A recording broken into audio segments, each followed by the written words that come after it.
আজকাল নিজের জন্য বড় মায়া হয়। কি ছিলাম আর কি হয়ে গেলাম। কতকাল নিজেরে ভালোবাসি না, নিজের যত্ন নেই না। ইদানিং নিজের প্রতি বড় অভিমান হয়। কখনো কখনো মনে হয় সবকিছু ঠিক হয়ে যাবে, অথচ কিছুই ঠিক হয় না। যা পাওয়ার ছিল তা কখনোই পাওয়া হয় না।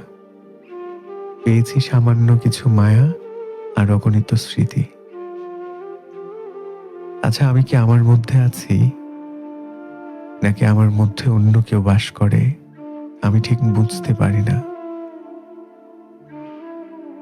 বিশ্বাস করেন, আমি খুব বেশি কিছু চাইনি। শুধু একটা ভরসার হাত আর একটু ভালোবাসা চেয়েছিলাম। অথচ এতটুকু আমার ভাগ্যে জুটেনি। এতটুকু আমার ভাগ্যে জুটেনি।